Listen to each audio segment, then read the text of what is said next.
sat na kan to trina kan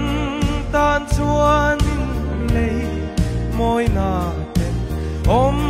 zia reng anei si lo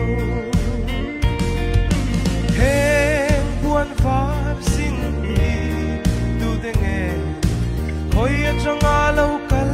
nge an ni ti mi bia a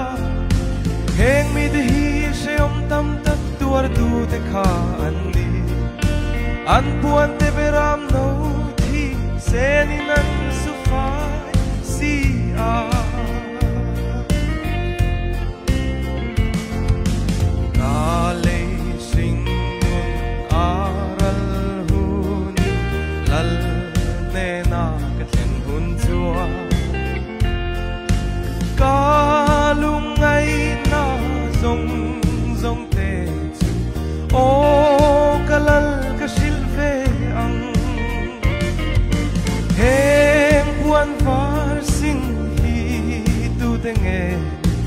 khoi atanga lo kal nge an ni tin mi bia a heng mi de hi se om tam tak tuar tu te kha an ni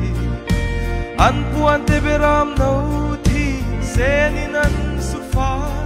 sia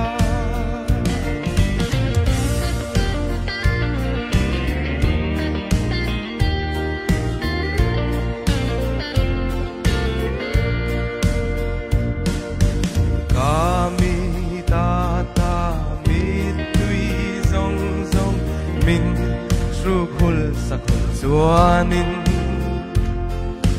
nun na thing sung na ngei chuan thu ka nei ve to anga heng puan var sin hi tu de nge khoi atanga lo kal nge an ni tin mi bia a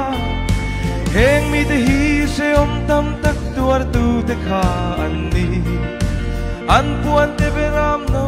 thi senin an su fa si a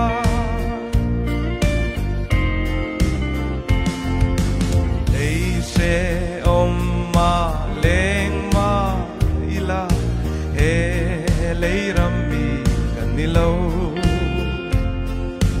kan ram lung tur lal ram ro pui o ngai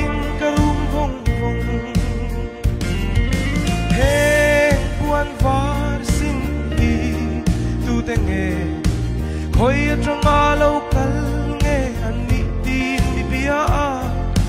heng mi de hi se om tam tak tuar tu te kha an ni an puan te beram no thi senin an su fa sia